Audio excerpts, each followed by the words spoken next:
الحمد للہ وحدہ لا شریک لہ والصلاة والسلام علی من لا نبی بعد اما بعد فاعوذ باللہ من الشیطان الرجیم بسم اللہ الرحمن الرحیم وقال ربکم ادعونی استجب لکم وقال النبی صلی اللہ علیہ وسلم الدعاء مخ العبادہ اللہم صلی علی محمد وعلی آل محمد كما صليت على إبراهيم وعلى آل إبراهيم إنك حميد مجيد اللهم بارك على محمد وعلى آل محمد كما باركت على إبراهيم وعلى آل إبراهيم إنك حميد مجيد۔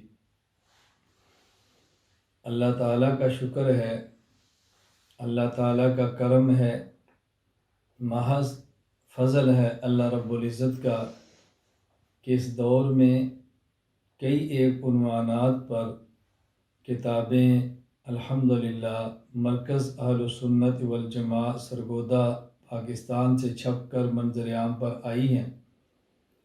ان میں تفاسیر، احادیث، مسائل، عقائد، مختلف عنوانات پر کتب آ رہی ہے۔ میری کتاب ہے، اللہ رب العزت کے کرم سے جو چھپی ہے، اللہ سے مانگیے، اللہ سے مانگیے۔ ہماری شاگردہ اور مریدہ نے تعلق رکھنے والی خواتین اور بچیوں کو وہ کتاب سبقاً پڑھائی ہے۔ مجھے بہت زیادہ خوشی ہوئی، بہت دل سے دعائیں نکلیں پڑھانے والی اس خاتون کے لیے بھی اور پڑھنے والی خواتین اور بچیوں کے لیے بھی۔ اللہ تعالیٰ تمام مسلمان ماؤں، بہنوں، بیٹیوں میں یہی جذبہ پیدا فرما دے، وہ دین کو پڑھیں، دین کو سمجھیں اور حدود شریعت میں رہ کر دین کو آگے پھیلائیں۔ مجھ سے انہوں نے یہ فرمائش کی کہ ہماری اور پڑھنے والی بچیوں کی خواہش ہے کہ اس کتاب کے اختتام پر کچھ باتیں میں ان بچیوں سے کروں، تو میں ان کی اس خواہش پر کچھ گفتگو کرنا چاہتا ہوں اور دعا کے متعلقہ ہی بات کرنی ہے۔ میں آج کی مجلس میں کوشش کروں گا کہ دعا کے حوالے سے، اللہ تعالیٰ سے مانگنے کے حوالے سے 10 باتیں آپ کی خدمت میں پیش کروں۔ نمبر 1، یہ دنیا دار الاسباب ہے۔ اللہ تعالیٰ نے اس دنیا کو اسباب کے ساتھ خود جوڑا ہے۔ مسبب الاسباب اللہ تعالیٰ کی ذات ہے۔ اللہ تعالیٰ اسباب بھی خود پیدا فرماتے ہیں اور ان اسباب میں اپنی مرضی کے مطابق نتیجہ بھی پیدا فرماتے ہیں۔ ہمیں اللہ کی طرف سے حکم ہے کہ ہم اللہ تعالیٰ کے پیدا کردہ اسباب کو اختیار کریں۔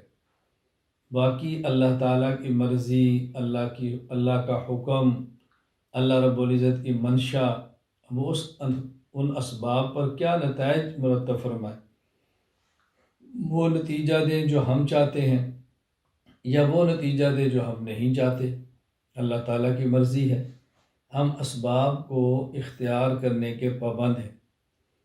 اگر کوئی شخص اسباب اختیار کرتا ہے پھر اللہ تعالیٰ پر بھروسہ کرتا ہے، اس کو توکل کہتے ہیں۔ اور اگر کوئی شخص اسباب اختیار نہیں کرتا اور اللہ تعالیٰ پر بھروسہ کرتا ہے تو اس کو تعطل کہتے ہیں۔ قرآن کریم اور احادیث میں توکل کی ترغیب ہے، تعطل کی ترغیب نہیں ہے۔ تو ہم نے متوکلین بننا ہے، متعطلین نہیں بننا۔ اولاد چاہتے ہیں، نکاح کریں، اسباب اختیار کریں، اللہ تعالیٰ سے مانگیں، یہ توکل ہے۔ نکاح نہ کریں، اللہ تعالیٰ سے اولاد مانگیں، یہ تعطل ہے۔ بھوک ہے، پیاس ہے، اس کو مٹانا چاہتے ہیں، کھانا کھائیں، پانی پئیں، اللہ تعالیٰ پر اعتماد کریں، یہ توکل ہے۔ کھانا نہ کھائیں، پانی نہ پئیں، کھانا اور پینا پانی ہونے کے باوجود نہ کریں، تو یہ تعطل ہے۔ اللہ تعالیٰ ہمیں توکل کی تعلیم دیتے ہیں، تعطل کی تعلیم نہیں دیتے۔ جس طرح دیگر اسباب ہیں، اسی طرح دعا بھی ایک سبب ہے۔ اس لیے ہمیں بطور سبب اس دعا کو بھی اختیار کرنا چاہیے۔ اگر کسی شخص کو کوئی بیماری ہے، وہ غذا کا بھی اہتمام کرے، دوا کا بھی اہتمام کرے اور دعا کا بھی اہتمام کرے۔ اگر کسی شخص کی کوئی حاجت ہے تو وہ اس کے لیے اور اسباب بھی اختیار کرے اور دعا کا بھی اہتمام کرے۔ تو یہ دعا اسباب میں سے ایک سبب ہے، اس لیے سبب اختیار کرنا ہمارے ذمے ہے۔ میرے تعلق والے حضرات جب بھی اپنی بیماری کی بات کرتے ہیں کہ امی بیمار ہے، ابو بیمار ہیں، یا میں بیمار ہوں، یا گھر میں کوئی فرد بیمار ہے، تو دعا کریں۔ تو میں ان کی خدمت میں بڑے اختصار سے عرض کیا کرتا ہوں کہ آپ غذا، دوا اور دعا کا اہتمام کریں۔ غذا بھی مناسب استعمال کریں، دوا بھی استعمال کریں، اور اللہ تعالیٰ سے دعا بھی مانگیں۔ رسول اکرم صلی اللہ علیہ وسلم سے ان 3 چیزوں کا ثبوت ہے۔ نبی کریم صلی اللہ علیہ وسلم نے غذا کم کھائی ہے، میں مانتا ہوں، لیکن جو کھائی ہے وہ صاف اور ستھری اور پاکیزہ کھائی ہے۔ نقصان دہ اور مضر غذا سے بچنا ضروری ہے۔ ایسی غذا کہ جس پر اسباب کے درجے میں یقین ہو کہ نقصان پہنچاتی ہے، اس کا ایک لقمہ استعمال کرنا بھی حرام ہے۔ لوگ بسا اوقات مسئلہ پوچھتے ہیں جی سگریٹ پینا جائز ہے؟ میں پوچھتا ہوں کہ سگریٹ نقصان دیتا ہے؟ جی نقصان دیتا ہے۔ میں نے کہا جب نقصان دیتا ہے تو نقصان دہ چیز کا استعمال کرنا تو حرام اور ناجائز ہے۔ اسراف ہونا، فضول خرچی ہونا، دوسرے کو اس سے تکلیف ہونا، منہ سے بدبو آنا، ملائکہ رحمت کو اپنے سے دور کرنا، سب چیزیں الگ ہیں۔ بھائی یہ دیکھیں کہ نقصان دہ اور مضر ہے، بچنا چاہیے۔ نمبر 1، دعا اسباب میں سے ایک سبب ہے۔ اسباب کو اختیار کرنے کا اللہ تعالیٰ نے ہمیں حکم دیا ہے، لہذا اسباب اختیار کریں۔ اور دعا کے بارے میں تو اللہ تعالیٰ نے صاف فرمایا، قال ربکم ادعونی استجب لکم، ادعونی استجب لکم۔ تمہارا رب تمہیں یہ بات کہہ رہا ہے۔ قرآن کریم کا طرز دیکھیں، وقال ربکم، تمہارا رب تمہیں یہ کہہ رہا ہے، تمہارا رب تمہیں یہ کہہ رہا ہے، تمہیں پالنے والا، تمہیں دینے والا، تمہیں نوازنے والا تمہارا رب، وہ یہ کہہ رہا ہے ادعونی، مجھ سے مانگو، استجب لکم، میں تمہاری دعائیں سنتا ہوں، تمہاری مرادیں پوری کرتا ہوں۔ اور یہ بات یاد رکھو، جو مانگے گا وہ خوش ہوتے ہیں، جو نہیں مانگے گا اللہ اس سے ناراض ہوتے ہیں۔ تو دعا کو مانگیں، اس کا اہتمام کریں۔ نمبر 2، اس بات کا اہتمام کریں کہ قرآن کریم میں جو دعائیں ہیں وہ مانگیں۔ قرآن کریم میں جو دعائیں ہیں وہ مانگیں۔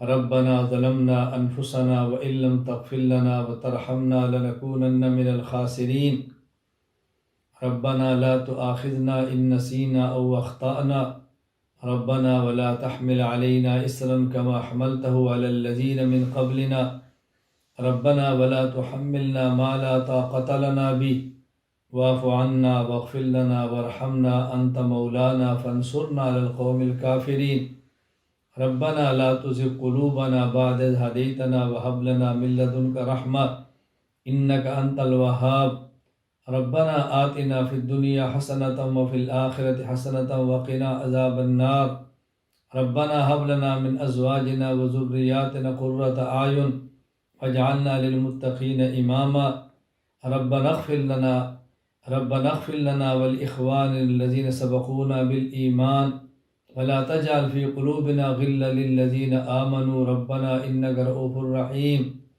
رب اغفر وارحم أنت خير الراحمين۔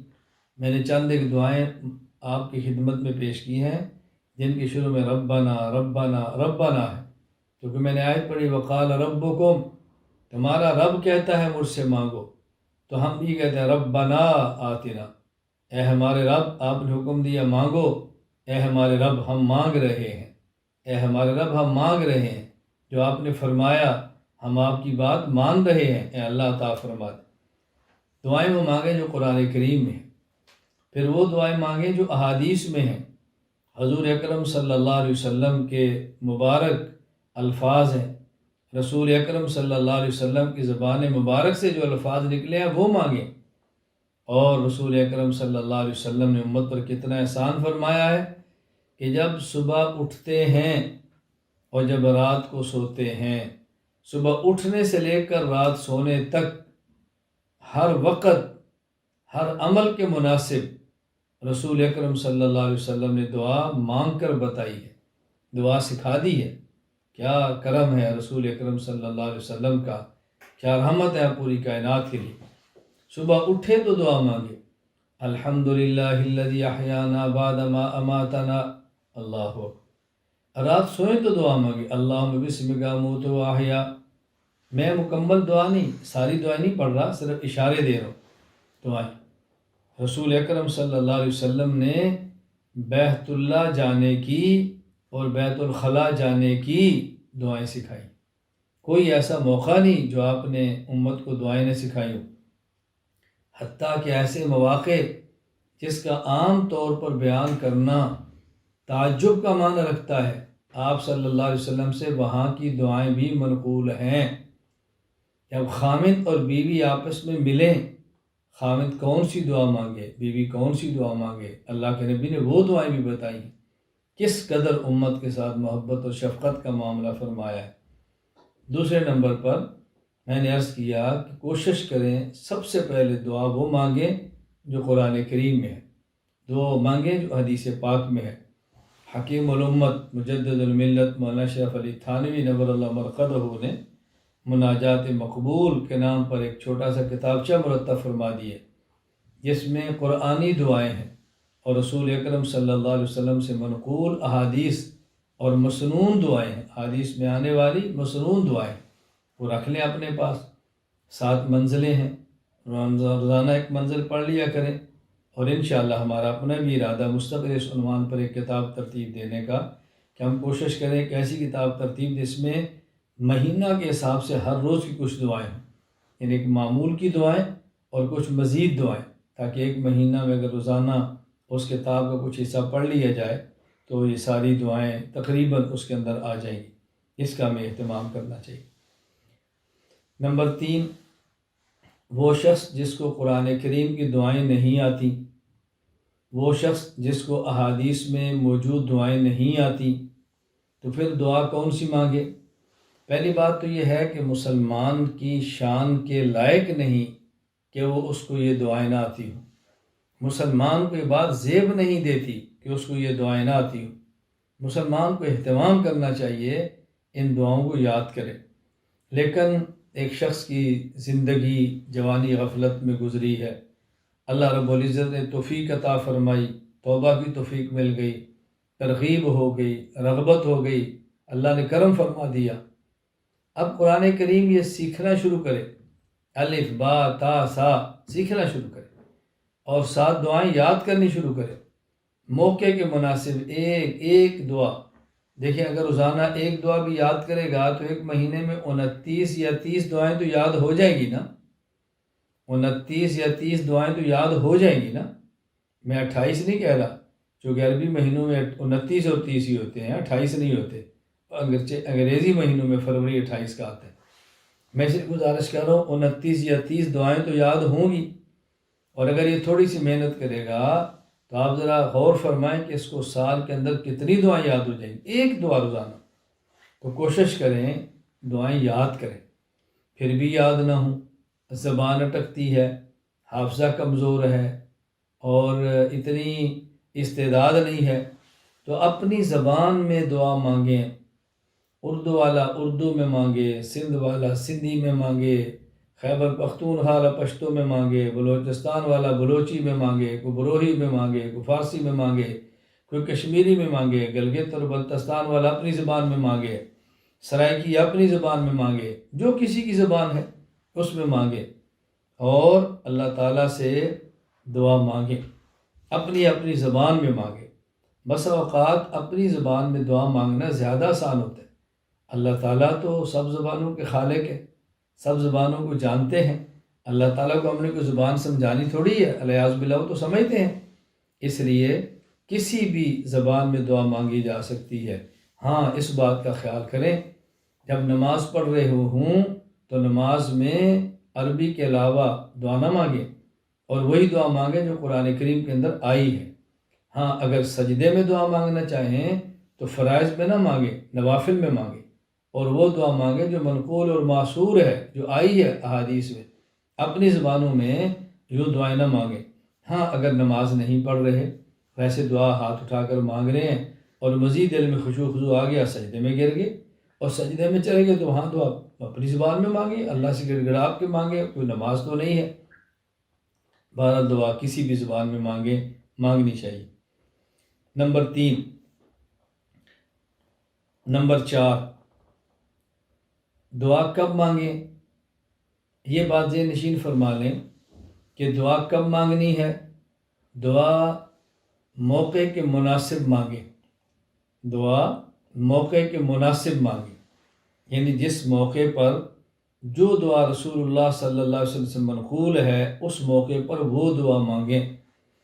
نبی کریم صلی اللہ علیہ وسلم صبح اٹھے تو کون سی دعا مانگی، آپ سوئے تو کون سی دعا مانگی، کھانا کھایا تو کون سی دعا مانگی، کھانے کے بعد کون سی دعا مانگی، پانی پیا تو کون سی دعا مانگی، کسی نے ہدیہ دیا تو آپ نے کون سی دعا دی ہے۔ دعا کب مانگیں؟ جب جس دعا کا موقع ہو اس موقع کے مناسب وہ دعا مانگیں، جو دعا کا موقع ہو اس دعا کے مناسب وہ دعا مانگیں، اس کا اہتمام کریں۔ یا جب جس چیز کی ضرورت ہو وہ مانگیں، اولاد کی ضرورت اولاد مانگیں، ربنا هب لنا من ازواجنا وذرياتنا قرۃ اعین، اللہ اکبر، رب هب لي من لدنك ذریۃ طیبہ، یہ دعا مانگیں۔ جو دعا کی ضرورت ہے وہ مانگیں۔ اولاد کے لیے مانگنی ہے، اولاد والی مانگیں۔ کوئی دنیا سے چلا گیا ہے، مغفرت کی دعا مانگیں۔ کوئی اللہ تعالیٰ سے حاجت ہے، حاجت کی دعا مانگیں۔ لا الہ الا انت الحلیم الکریم، سبحان اللہ رب العرش العظیم، الحمد للہ رب العالمین، اسألک موجبات رحمتک وعزائم مغفرتک والغنیمت من کل بر والسلامت من کل اسم، لا تدع لی ذنبا الا غفرتا ولا ہما الا فرجتا ولا دینا الا قضیتا ولا حاجت من حوائج دنیا والآخرہ وہی لک رضا الا قضیتها یا ارحم الراحمین۔ جب جس کی ضرورت وہ مانگے، اور جب کوئی حاجت اہم پیش آ جائے، کوئی ضرورت پیش آ جائے، چلتے پھرتے دعا مانگے، یا حی یا قیوم برحمتک استغیث، یا حی یا قیوم برحمتک استغیث، یا حی یا قیوم برحمتک استغیث۔ تو دعا کب مانگے؟ جو موقع کی ہے وہ مانگے، اور جب ضرورت ہو وہ مانگے۔ بس اس چیز کا اہتمام کریں، موقع کی دعا اور ضرورت کی دعا، اس کا اہتمام کرنا ہے، یوں دعا مانگنے کی ترتیب بنائیں۔ نمبر 5، اللہ تعالیٰ سے دعا مانگیں تو دعا کیسے مانگیں؟ ایک تو اس بات کا خیال کریں کہ پیٹ میں حرام کی غذا نہ ہو، جسم پر حرام کا کپڑا نہ ہو، ورنہ آدمی حرم میں جا کر بھی دعا مانگتا ہے تو رسول اکرم صلی اللہ علیہ وسلم فرماتے ہیں اس کی دعائیں کیسے قبول ہوگی؟ اس کا کھانا بھی حرام ہے، اس کا پینا بھی حرام ہے، اس کا پہننا بھی حرام ہے، کیسے دعائیں قبول ہوگی؟ پیٹ کے اندر حرام ہوگا، دعا کیسے قبول ہوگی؟ جسم پر حلال کپڑا نہیں ہوگا، دعا کیسے قبول ہوگی؟ جب آدمی نے حرام کھایا، حرام پیا، حرام پہنا، دعا کیسے قبول ہوگی؟ تو پہلے تو اس بات کا خیال کریں کہ پیٹ کے اندر حرام نہ ہو، پیٹ کے باہر حرام نہ ہو، حرام سے بچیں۔ اور پھر دوسرا اس کا اہتمام کریں کہ دعا گڑ گڑا کر مانگیں، عاجزی سے مانگیں، اور رو رو کر مانگیں، رو رو کر مانگیں۔ رسول اکرم صلی اللہ علیہ وسلم ارشاد فرماتے ہیں تباکو، رو فَإِن لَمْ تَبْنَ، اللہ کے نبی رسول اکرم صلی اللہ علیہ وسلم فرماتے ہیں کہ رو کر دعا مانگو، فَإِن لَمْ تَبْكُوا فَتَبَاكُوا، اگر تم رو نہیں سکتے رونے والی شکل بنا لو، رونے والی شکل بنا لو، گڑ گڑا کر مانگو، رو کر مانگو۔ اور تیسرے نمبر پر اللہ سے مانگیں جیسے کسی بڑے سے مانگتے ہیں۔ اللہ سے خلوت میں باتیں کریں، تہجد میں اٹھیں، اپنے مالک سے باتیں کریں، اپنے رب سے باتیں کریں، مانگیں اللہ سے، پیار کے ساتھ محبت کے ساتھ مانگیں، اللہ سے باتیں کرنا سیکھیں۔ معروف واقعہ ہے، ایک بزرگ تھے، باندی کو خرید کے لائے، رات کو اٹھ کے دعا مانگ رہی تھی، اے اللہ جو آپ کو مجھ سے محبت ہے اس محبت کا واسطہ مجھے معاف فرما دے، جنت میں جگہ دے دیں۔ بزرگوں نے سنا تو فرمایا کہ تم اللہ سے محبت کرتی ہو، یہ بات تو سمجھ آتی ہے، تمہیں یہ کیسے پتہ چلا کہ اللہ تم سے محبت کرتا ہے؟ تم یوں دعا مانگو نا، اللہ میں آپ سے محبت کرتی ہوں لہٰذا مجھے معاف کر دے۔ اللہ اکبر! اس اللہ کی بندی نے عجیب جواب دیا۔ اس نے کہا اگر اللہ مجھ سے محبت نہ کرتا تو رات کی تنہائیوں میں اٹھ کر مجھے اپنے سے باتیں کرنے کا موقع کیوں دیتا؟ رات کی خلوتوں میں اسی سے باتیں کرتے ہیں جس سے محبت ہوتی ہے، تو اللہ تعالیٰ نے مجھے جو موقع دیا ہے، میں سمجھتی ہوں میرا اللہ مجھ سے پیار کرتا ہے۔ تو دیکھو جب اللہ عقل اور فہم دے دے تو کس طرح ایک باندھی کو بھی دے دیتا ہے، اور جب فہم چھین لے تو پھر آزاد سے بھی چھین لیتا ہے۔ اللہ تعالیٰ فہم عطا فرمائے، اللہ تعالیٰ سمجھ عطا فرمائے، اللہ تعالیٰ عقل عطا فرمائے۔ تو اللہ تعالیٰ سے دعا کیسے مانگیں؟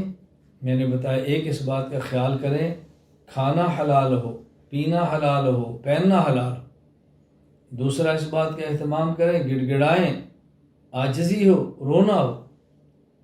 نمبر 3 اس بات کا اہتمام کریں کہ اللہ تعالیٰ سے مانگیں، باتیں کریں، اپنے دکھڑے سنیں اپنے مالک کو، اپنے درد بیان کریں اپنے مالک کے سامنے، بجو مانگیں۔ دیکھیں اللہ تعالیٰ کیسے عطا فرماتے ہیں، اللہ کیسے نعمتیں عطا فرماتے ہیں۔ نمبر 6 قرآن کریم کی جو دعا مانگیں، حدیث پاک میں موجود جو دعا مانگیں، اس کا اہتمام کریں کہ وہ دعا سمجھ کر مانگیں، وہ دعا سمجھ کر مانگیں کہ میں کیا مانگ رہا ہوں، اللہ سے کیا مانگ رہا ہوں۔ آدمی جب سمجھ کر مانگتا ہے نتائج اور ہوتے ہیں، بن سمجھے مانگے تو نتائج اور ہوتے ہیں۔ ایک بڑی عمر کے آدمی تھے اور بیمار سخت ہو گئے۔ اولاد نے کہا جو محلے کا ڈاکٹر ہے، قادیانی ہے، اس سے علاج کروا لیں۔ فرمانے لگے بیٹا میں اسے علاج نہیں کراؤں گا، یہ تو رسول اکرم صلی اللہ علیہ وسلم کا گستاخ ہے۔ اولاد نے کہا ابو جی آپ نے علاج کرانے کا مسئلہ تو نہیں پوچھنا، اور میں بیٹا میں علاج نہیں کراؤں گا، رات میں نے دعائے قنوت پڑھی ہے۔ کہ ابا جی آپ کیسی بات کرتے ہیں، علاج کرنا ہے، مسائل نہیں پوچھنا، عقیدے کی بات نہیں ہے، وہی دوا کافر دیتا ہے، وہی دعا مسلمان دیتا ہے، اور میں بیٹا میں اس سے علاج نہیں کروں گا، میں نے رات دعائے قنوت پڑھنی ہے۔ ابا جی دعائے قنوت اور علاج کا کیا جوڑ ہے؟ بات سمجھ آ گئی تھی، دل پہ چوٹ لگ گئی تھی۔ فرمانے لگے رات میں نے دعائے قنوت پڑھی ہے، دعائے قنوت میں اللہ سے وعدہ کیا ہے وَنَخْلَوْ وَنَتْرُكُ مَن يَفْجُرُكَ، اے اللہ میں تیرے نافرمان کے قریب بھی نہیں جاؤں گا۔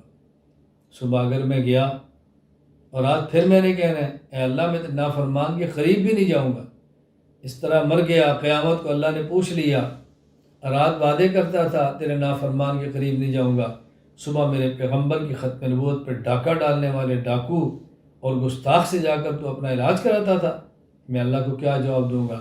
ابو جان بیٹا میں مر سکتا ہوں، اس قادیانی، اس مرزائی گستاخ پیغمبر صلی اللہ علیہ وسلم سے میں علاج نہیں کرا سکتا۔ میں اس لیے گزارش کر رہا ہوں اس بات کا بہت اہتمام کریں کہ دعا سمجھ کر مانگیں۔ یہ بات ذرا سمجھ لیں، اگر سمجھ کر مانگیں تو پھر کیا ہے، نہ سمجھ کر مانگیں تو پھر کیا ہے۔ اگر سمجھ کر کلمات کو پڑھا جائے اسے دعا کہتے ہیں، اور اگر سمجھ کر کلمات نہ پڑھے جائیں اسے اذکار کہتے ہیں۔ اس لیے نماز کے بعد جو کلمات ہیں کچھ اسے دعا کہہ دیتے ہیں، کچھ اسے اذکار فرما دیتے ہیں۔ اب یہ کوئی اختلاف کی بات نہیں ہے، سمجھ کر مانگیں تو دعا بن جائیں گے، بغیر سمجھے مانگیں تو اذکار بن جائیں گے۔ کوشش کریں دعا کو دعا رکھیں اور سمجھ کر مانگیں، ورنہ اس کی حیثیت اذکار کی تو ہوگی، اس کی حیثیت دعا کی نہیں ہوگی۔ دیکھیں ہم قرآن کریم پڑھتے ہیں سمجھتے نہیں، ذکر ہے۔ کتنے لوگ کلمہ پڑھتے ہیں معنی نہیں سمجھتے، یہ ذکر ہے۔ درود پاک پڑھتے ہیں معنی نہیں سمجھتے، یہ ذکر ہے۔ اسی طرح جو احادیث میں دعائیں آئی ہیں وہ پڑھتے ہیں، سمجھتے نہیں، یہ ذکر ہے۔ اگر کلمات کو پڑھا جائے اور سمجھا جائے تو پھر تو انہیں کہتے ہیں کلمات دعائیہ، یہ دعا ہے۔ اور اگر کلمات دعائیہ پڑھیں اور نہ سمجھیں، اسے کہتے ہیں یہ اذکار ہیں۔ تو دعا کو دعا سمجھیں، لہذا سمجھ کر پڑھنے کی کوشش کریں۔ نمبر 7، دعا ہم چاہتے ہیں کہ جلدی قبول ہو۔ کون سی دعا جلدی قبول ہوتی ہے؟ حدیث پاک میں ہے، رسول اکرم صلی اللہ علیہ وسلم نے فرمایا، اسرع الدعاء اجابتا دعوت غائب لغائب۔ کسی شخص کی کمر کے پیچھے دعا کرو، اس کو پتہ ہی نہ ہو میری دعا مانگ رہا ہے، اللہ تعالیٰ اس دعا کو بہت قبول فرماتے ہیں۔ کوئی شخص میرے لیے دعا مانگتا ہے، یا اللہ ان کو صحت دے۔ کسی کے لیے میں دعا مانگتا ہوں، یا اللہ ان کو صحت دے۔ کوئی میرے لیے دعا مانگتا ہے، اے اللہ ان کی ضرورتیں پوری فرما۔ کسی کے لیے میں دعا مانگتا ہوں، اللہ اس کی ضرورت پوری فرما۔ تو ایسا شخص کہ جس کو علم ہی نہ ہو کہ آپ اس کے بارے میں دعا مانگ رہے ہیں، آپ کی دعا بڑی جلدی قبول ہوگی۔ تو دعوت غائب لغائب، کسی کی کمر کے پیچھے، منہ کے سامنے نہیں، کمر کے پیچھے دعا مانگے، اللہ بڑی جلدی قبول فرماتے ہیں۔ لیکن اس کا معنی ہرگز یہ نہیں ہے کہ کسی کے منہ پر اس کے لیے دعا نہ مانگی جائے، سامنے بھی مانگے، دعائیں موجود ہیں۔ کسی شخص کو مسکراتا دیکھے تو دعا مانگے، اضحک اللہ سنک، اللہ آپ کو مسکراتا رکھے۔ کسی کو مسکراتا دیکھ کر جلے نہیں، حسد کے اندر نہ آئیں، اپنا خون نہ سکھائیں۔ اس کا کیا بگڑے گا؟ خود کو برباد کر بیٹھیں گے، اپنی صحت تباہ کریں گے۔ دعا کریں، اضحک اللہ سنک، اللہ آپ کو مسکراتا رکھے۔ کوئی شخص آپ کے سامنے چھینک مارے کہ پڑھے الحمدللہ رب العالمین علی کل حال، الحمدللہ، آپ اس کے دعا میں کو یرحمک اللہ، پھر وہ جواب میں کہ یہدیکم اللہ یصلح بالکم، دیکھیے دعا سامنے مانگی جا رہی ہے۔ تو سامنے بھی ہیں۔ کوئی شخص آپ کے اوپر نیکی کرتا ہے، ہمارے اوپر احسان کرتا ہے، تو جواب میں کہو جزاک اللہ خیرا، اللہ آپ کو اس سے بہتر بدلہ عطا فرمائے۔ میں نے چاند ایک دعائیں بتائیں جو سامنے مانگتے ہیں۔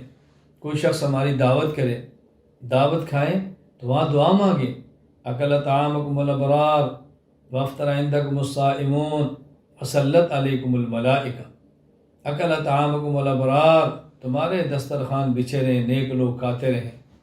افطر عندکم الصائمون، روزے دار تمہارے کھانے سے افطاری کرتے رہیں۔ اللہ اکبر۔ وصلت علیکم الملائکہ، اور ملائکہ اللہ کی طرف سے تمہاری کو رحمتیں نازل کرتے رہیں۔ کیا پیاری دعا ہے۔ رسول اکرم صلی اللہ علیہ وسلم نے فرمایا، لا یأکل مالک الا تقی، اللہ اکبر، لا یأکل مالک الا تقی، کوشش کرو کہ تمہارا مال نیک آدمی کے پیٹ میں جائے، نیک آدمی کے پیٹ۔ اس کا معنی ہرگز نہیں ہے کوئی شخص نیک نہ ہو اور مستحق ہو اسے نہ دیا جائے، نہیں، مستحق ہے تو اس کو دو، کافر ہے اس کو بھی دے دو، فاسق ہے اس کو بھی دے دو، مستحق کی ضرورتیں پوری کرو، لیکن ترجیح اس کو دو کہ تمہارا مال نیک آدمی کے پیٹ میں جائے، تمہارا مال نیک آدمی کے جسم پہ استعمال ہو، اہتمام اس کا کرو۔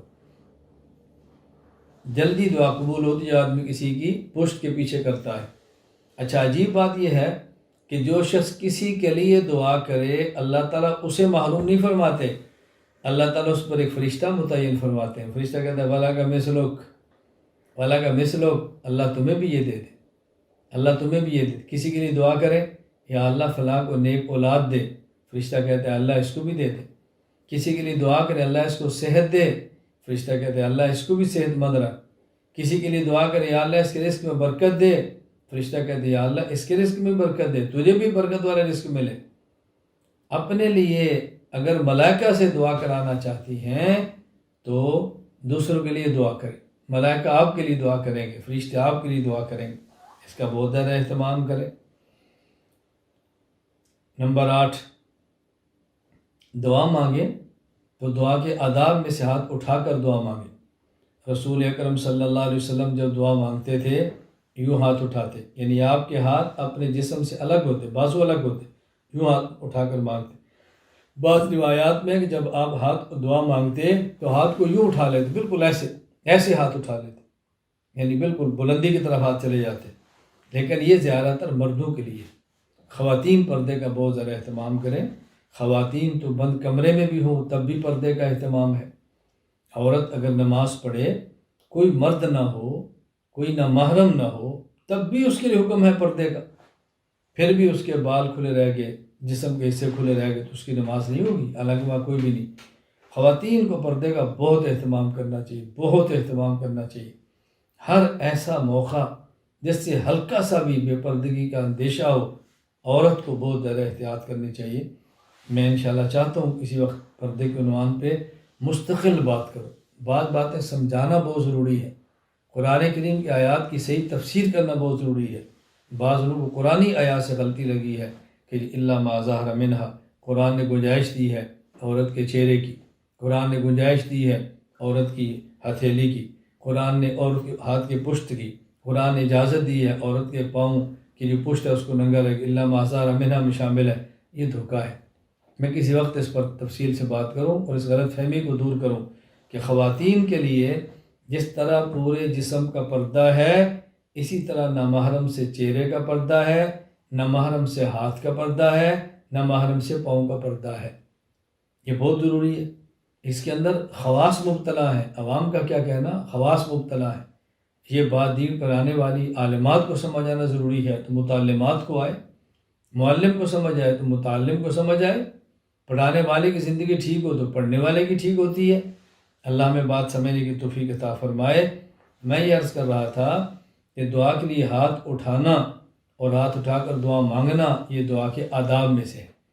عام طور پہ رسول اکرم صلی اللہ علیہ وسلم معمول مبارک یہ ہے کہ ہاتھ اٹھاتے ہیں تو ہاتھوں کی ہتھیلیاں اپنے چہرے کی طرف کرتے ہیں، اور جب دعا مانگ لیں وصلی اللہ تعالی علی رسولہ خیر خلقہ محمد وعلی آلہ وصحبہ اجمعین آمین برحمتک یا ارحم الراحمین، اپنے چہرے پر ہاتھ مار لیں۔ یہ بہت بڑی کوتاہی ہے، یوں ہاتھ کر لینا یا دعا مانگنا یوں ہاتھ نیچے کر دینا، کبھی ایک ہاتھ کھڑے کر کے دعا مانگتے رہنا۔ بے ادب کو کیا ملے گا؟ بے ادب کو کیا ملے گا؟ ادب بہت زیادہ ضروری ہے۔ یہاں ایک مسئلہ بہت اچھی طرح ذہن نشین فرما لیں، بہت اچھی طرح ایک اصول یاد رکھ لیں۔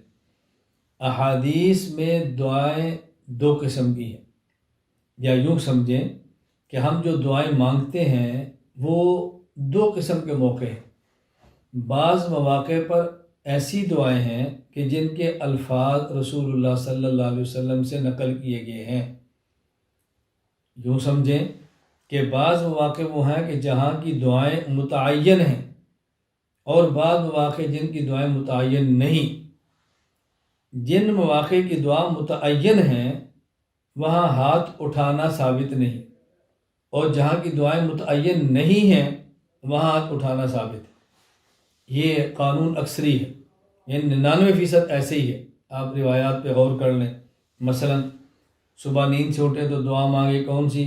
الحمدللہ الذی احیانا بعد ما اماتنا، الفاظ متعین ہیں، ہاتھ نہیں اٹھانے۔ بیت الخلاء جائیں تو دعا اللہم انی اعوذ بک من الخبث والخبائث، ہاتھ نہیں اٹھانے۔ بیت الخلاء سے باہر نکلیں غفرانک الحمدللہ الذی عافانی، ہاتھ نہیں اٹھانے۔ تو دیکھیں جو دعائیں متعین ہیں۔ اب اذان کے بعد دعا اللہم رب ھذہ الدعوۃ التامہ والصلاۃ القائمہ آت محمد الوسیلۃ والفضیلہ وابعثہ مقاما محمودا الذی وعدتہ انک لا تخلف المیعاد، الفاظ متعین ہیں۔ اب یہاں ہاتھ نہیں اٹھانے۔ فرض نماز کے بعد دعائیں متعین نہیں کہ آپ کون سی مانگیں، جو روایات میں وہ مانگیں یا کوئی اور مانگیں، ہاتھ اٹھا سکتے ہیں۔ نوافل کے بعد دعا مانگیں، متعین نہیں کون سی دعائیں، ہاتھ اٹھا سکتے ہیں۔ تو میں گزارش کر رہا ہوں کہ جن مواقع پر دعائیں متعین ہیں کہ فلاں دعا مانگنی ہے وہاں ہاتھ نہ اٹھانا سنت ہے، اور جہاں الفاظ متعین نہ ہوں وہاں اٹھا کے دعا مانگنا سنت ہے۔ یہ اصول اور یہ قاعدہ ذہن نشین فرما لیں، انشاءاللہ اس کا بے حد فائدہ ہوگا۔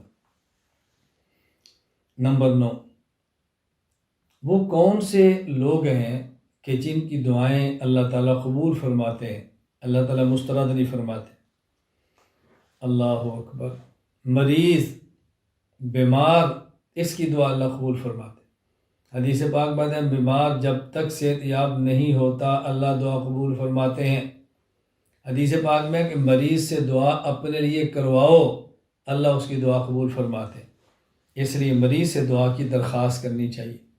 میں اس موقع پر گزارش کروں گا، مریض سے دعا کرانے کے بہترین طریقہ مریض کی خدمت میں ہدیہ ہے۔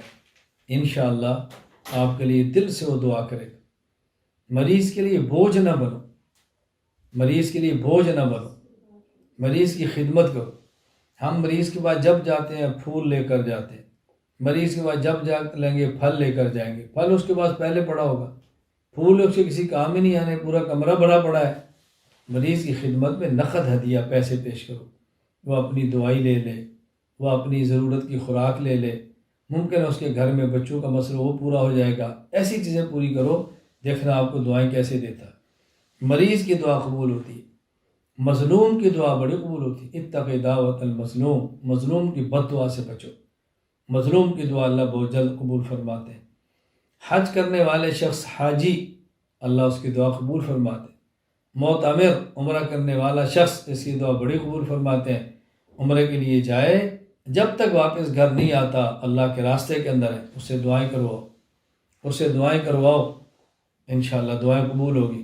ہم عمرہ کرنے والے سے دعائیں نہیں کراتے، عمرہ کرنے والے سے ڈیمانڈ کرتے ہیں، میرے لیے تسبیح لانا، میرے لیے ٹوپی لانا، میرے لیے مصلی لانا۔ چلو اس کی بھی کوئی سمجھ آتی ہے، بیچارہ عمرے کے لیے حج کے لیے جاتا ہے، شاپنگ، اللہ اکبر، وقت کا ضیاع، خواتین کا بے پردہ ہونا، بازاروں میں گھومتے رہنا، عمرے کا مہنگا ہو جانا، اور خاندان کے 2 بندوں کے لیے آؤ اور ایک کے لیے نہ لاؤ تو گھر میں لڑائی کا چھڑ جانا۔ ہم نے عبادت کو کس طرح بگاڑ کے رکھ دیا ہے۔ اللہ تعالیٰ آپ سب کی حفاظت فرمائے۔ میں اپنے بھائیوں کو، اپنی بہنوں کو بڑے درد کے ساتھ یہ بات کہتا ہوں، عمرے کو سستا کرو، عمرے کو فیشن نہ بناؤ، عمرے کو فیشن نہ بناؤ کہ ایسا نہ کسی ناقدری سے اللہ تعالیٰ اس نعمت کو چھین لے۔ اللہ تعالیٰ ہماری حفاظت فرمائے۔ معتمر کی دعا اللہ تعالیٰ بہت قبول فرماتے ہیں۔ جو شخص اللہ کے راستے میں جہاد کرتا ہے، مجاہد، اللہ اس کی دعا قبول فرماتے ہیں۔ عادل حکمران، اللہ اس کی دعا قبول فرماتے ہیں۔ اللہ کا ذکر کرنے والا ذاکر، اللہ اس کی دعا قبول فرماتے ہیں۔ والد اپنی اولاد کے لیے دعا کرے، اللہ بہت قبول فرماتے ہیں۔ جتنی دعا والد کی اولاد کے حق میں قبول ہے، اس طرح اور کس کی دعا قبول ہوگی؟ اس لیے جو پریشان ہیں اپنی اولاد کے سلسلے میں، اللہ سے دعا مانگیں، اور اللہ کے حبیب صلی اللہ علیہ وسلم کی یہ بات اپنے اللہ کے سامنے ذکر کریں، یا اللہ آپ کے حبیب کا وعدہ ہے، والد کی دعا اولاد کے لیے اللہ تو قبول کرتا ہے، اے اللہ میری دعا بھی قبول فرما لے، میری دعا بھی قبول فرما لے، میری دعا بھی قبول فرما لے۔ تو یہ وہ لوگ ہیں جن کی دعائیں اللہ تعالیٰ بہت قبول فرماتے ہیں۔ نمبر 10، یہ ذہن میں رکھیں، دعا کبھی بھی ضائع نہیں ہوتی، دعا کبھی بھی رائے گاہ نہیں ہوتی۔ ہم بسا اوقات مانگتے مانگتے کوئی چیز نہیں ملتی، مایوس ہو جاتے ہیں، مانگنا چھوڑ دیتے ہیں، اللہ سے بدگمان ہو جاتے ہیں، اللہ تعالیٰ میری بات نہیں سنتا، اللہ تعالیٰ مجھے دیتا نہیں، میں مانگ مانگے تھک گئی ہوں، مانگ مانگے تھک گیا ہوں، 10 سال سے مانگ رہی ہوں۔ مایوس نہ ہوں، اللہ سے بدگمان نہ ہوں، دل بڑا رکھیں۔ شیطان ہر وقت حملہ کرتا ہے، دنیا بھی گئی، اللہ سے بدگمان ہوئے تو آخرت بھی گئی، نہ ملا تو دنیا بھی گئی، مایوس ہو گئے تو آخرت بھی گئی۔ ان الشیطان لکم عدو فاتخذوہ عدوا، اللہ فرماتے ہیں شیطان تمہارا دشمن ہے، اس کو دشمن سمجھو، اس کو دشمن بنا کے رکھو، یہ ہے اصل تمہارا دشمن، اس سے عداوت رکھو۔ دعا کبھی بھی ضائع نہیں ہوتی۔ ہاں یہ بات ضرور ہے، کبھی انسان جو چیز مانگتا ہے اللہ وہی دے دیتے ہیں، جو مانگتا ہے اللہ وہی دیتے ہیں۔ اولاد مانگتا ہے اللہ دے دیتے ہیں، کبھی جو مانگتا ہے وہ نہیں دیتے۔ کیوں؟ اللہ تعالیٰ جانتے ہیں یہ چیز اس کے لیے مفید نہیں ہے، اس کے لیے مناسب نہیں ہے۔ آپ کا بیٹا آپ سے کوئی چیز مانگتا ہے، ماں نہیں دیتی، باپ نہیں دیتا، وہ روتا ہے پھر بھی نہیں دیتے۔ اس کا معنی ہرگز یہ نہیں ہے کہ ماں اور باپ کو بیٹے سے پیار نہیں ہے، وہ سمجھتے ہیں اس بیٹے بیٹی کے لیے یہ مناسب نہیں ہے، یہ نقصان دہ ہے، اس کی عقل تھوڑی ہے، یہ سمجھتا نہیں ہے، نہیں دیتے۔ وہ بظاہر ناراض ہوتا ہے، لوگوں سے باتیں کرتا ہے، لوگوں کے سامنے گلے اور شکوے کرتا ہے، میرا باپ دوسروں کو دیتا ہے مجھے نہیں دیتا، میرا باپ غیروں کو میرے اوپر ترجیح دیتا ہے، میرا باپ میرے بارے میں بدگمان ہے، لوگوں نے میرے ابا اور میری اماں کے کان بھرے ہیں۔ حالانکہ ایسی بات نہیں ہوتی، والدین سمجھتے ہیں کیا مناسب ہے، اللہ تعالیٰ بھی تو جانتے ہیں نا، اللہ تعالیٰ تو زیادہ جانتے ہیں، زیادہ نہیں سب کچھ جانتے ہیں کیا بہتر ہے۔ کبھی جو مانگتے ہیں وہ نہیں دیتے، اس کے مناسب نہیں ہوتا۔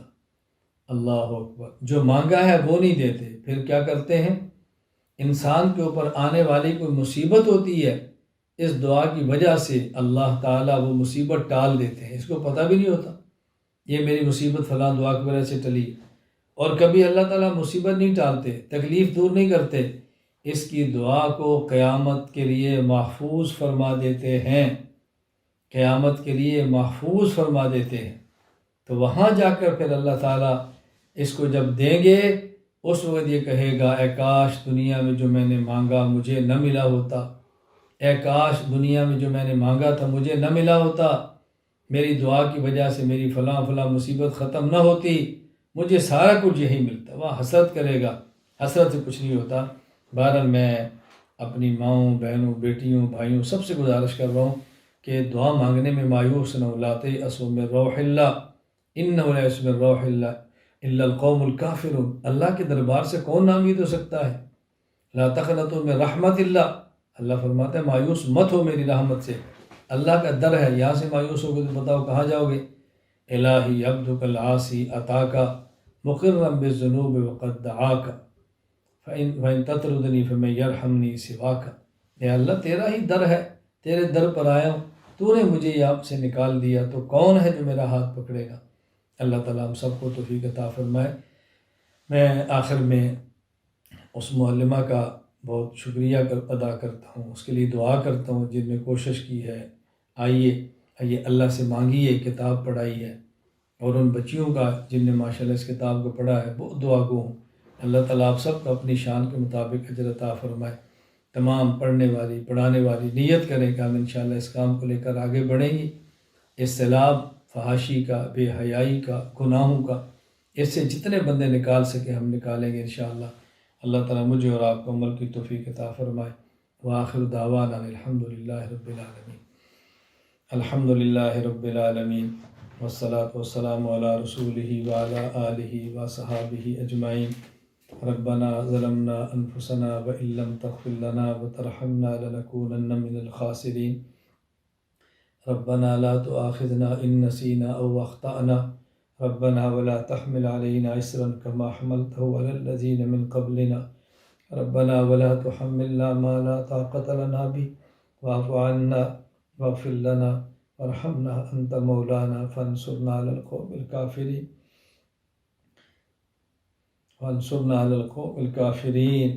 ربنا لا تزغ قلوبنا بعد إذ هديتنا وهب لنا من لدنك رحمة إنك أنت الوهاب، ربنا هب لنا من أزواجنا وذرياتنا قرة أعين واجعلنا للمتقين إماما، واجعلنا للمتقين إماما، واجعلنا للمتقين إماما۔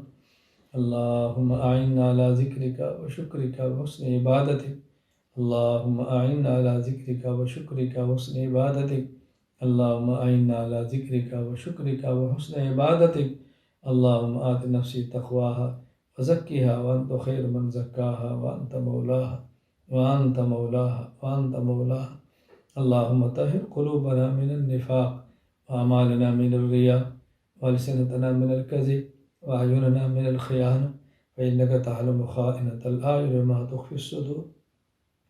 یا اللہ ہم سب کے گناہوں کو معاف فرما دے، یا اللہ ہماری خطاؤں سے درگزر فرما دے، یا اللہ ہماری ساری حاجات کو اپنے فضل سے پورا فرما دے، یا اللہ اپنے در کا محتاج بنا کر غیروں سے غنی فرما دے، یا اللہ ہمیں دیر اور دور کے لیے قبول فرما لے، یا اللہ کریم ہمارے مال کو، ہماری جان کو، ہماری اولاد کو، ہمارا گھر بار سب کچھ اپنے دین کے لیے قبول فرما لے، اے اللہ کریم آخرت کی فکر عطا فرما دے، اے اللہ آخرت کی فکر عطا فرما دے، یا اللہ آخرت کی فکر عطا فرما دے، یا اللہ اپنی رضا والے اسباب اعمال عطا فرما، اے اللہ اپنی ناراضگی اور ناراضگی والے اعمال سے محفوظ فرما، اے اللہ کریم ہمارے وہ گناہ جو آپ کی ذات کے علاوہ کوئی نہیں جانتا، اے اللہ کریم ان پر ستاری کی چادر کو ڈال دے، اے اللہ دنیا میں اپنی رسوائی سے بچایا، آخرت کی رسوائی سے بھی بچا لے، اللہ کریم شرم و حیا عطا فرما دے، اللہ کریم عفت اور پاک دامنی عطا فرما دے۔ اللہ کریم اغیار کی شر سے، اپنوں کے شر سے بچا لے۔ اللہ کریم حاسدین کے حسد سے بچا لے، ماکرین کے مکر سے بچا لے، ناظرین کے نظر بد سے بچا لے۔ یا اللہ یا اللہ یا اللہ یا کریم اپنی امان میں لے لے۔ اللہ کریم اپنی پناہ میں لے لے۔ یا اللہ اپنی حفاظت میں لے لے۔ یا اللہ جس کو آپ اپنی حفاظت میں لے لیں اس کو دنیا میں کسی کا کوئی خطرہ نہیں۔ اے اللہ کریم اپنی حفاظت میں لے لے۔ یا اللہ یہ جو تیرے دین کے لیے اے اللہ دوستوں نے، بھائیوں نے مل کر کام کیا، قبول فرما لے۔ ہماری بہنوں اور بیٹیوں نے کام کیا، اللہ اس کو قبول فرما لے۔ یا اللہ اس کام کو ترقی عطا فرما دے۔ اے اللہ پوری دنیا میں کام کرنے والے داعی پیدا فرما دے۔ اے اللہ وہ داعیات پیدا فرما دے جو حدود شریعت میں رہ کر تیری شریعت کا کام کرے۔ اے اللہ جو پردے میں رہ کر دین کا کام کرے، شرم و حیا کے ساتھ دین کو عام کرے۔ یا اللہ اپنا فضل فرما دے۔ یا اللہ اپنا کرم فرما دے۔ اے اللہ جو اسباب ہیں، اے اللہ ہماری ضرورتیں ہیں، اپنی کرم سے پوری فرما دے۔ یا اللہ کریم اپنے کرم سے پورا فرما دے۔ یا اللہ جو دعائیں مانگی اپنے کرم سے قبول فرما لے۔ اللہ ہمارے بھائی، ہماری بہنیں جو ہم سے دعاؤں کی امید رکھتے ہیں، یا اللہ ان کی دعائیں قبول فرما لے۔ رابطہ نہیں ہو سکا، اپنی دعائیں پہنچا نہیں سکی، اللہ ہم سب آپ کے دربار میں ہاتھ اٹھا کر کھڑے ہیں۔ یا اللہ ہاتھ اٹھائے ہوئے ہیں، اپنے کرم سے ہماری دعائیں قبول فرما لے۔ یا اللہ قبول فرما لے۔ یا اللہ قبول فرما لے۔ پورے عالم کو متوجہ فرما دے، اہل علم کو متوجہ فرما دے، اہل خیر کو متوجہ فرما دے، اہل قلوب کو متوجہ فرما دے۔ یا اللہ جو عقائد کا کام شروع ہے بطور خاص پورے عالم اس محنت کو عام فرما دے۔ وصلی اللہ تعالی علی رسول خیر خلقہ محمد وعلی آلہ وصحابہ اجمعین، آمین برحمتک یا ارحم الراحمین۔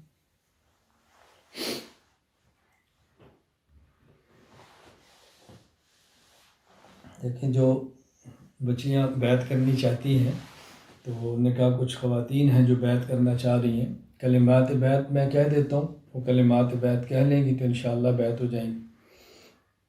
آمنت باللہ وملائکتہ وکتبہ ورسلہ والیوم الآخر والقدر خیرہ وشرہ من اللہ تعالی۔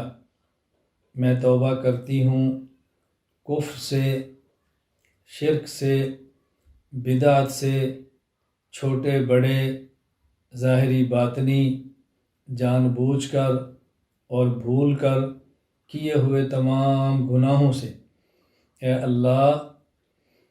اللہ میں آپ سے وعدہ کرتی ہوں بقیہ زندگی شریعت کے مطابق گزاروں گی، گناہوں سے بچوں گی۔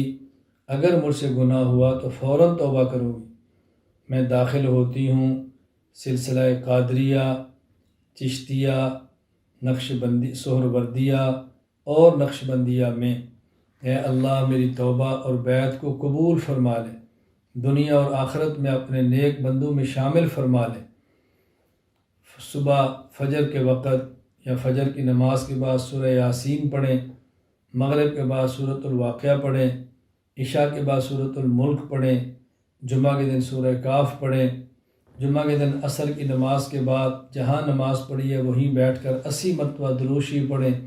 اللہم صلی علی محمد النبی الامی وعلی آلہ وسلم تسلیما۔ 100 مرتبہ لا الہ الا اللہ یہ پڑھیں، اور 15-20 مرتبہ لا الہ الا اللہ پڑھنے کے بعد ایک بار محمد الرسول اللہ صلی اللہ علیہ وسلم پڑھ لیا کریں۔ 100 مرتبہ استغفار، استغفر اللہ استغفر اللہ استغفر اللہ پڑھیں۔ 100 مرتبہ درود پاک صلی اللہ علیہ وسلم یہ پڑھ لیں، یا جو آپ کو آسان لگتا ہو وہ پڑھ لیں، اس کا اہتمام کریں۔ باقی گناہوں سے بچنے کی کوشش کریں، دین کے ساتھ جڑی رہیں، بطور خاص پردے کا بہت زیادہ اہتمام کریں۔ اللہ تعالی ہم سب کا خاتمہ ایمان پر فرمائے۔ السلام علیکم ورحمۃ اللہ وبرکاتہ۔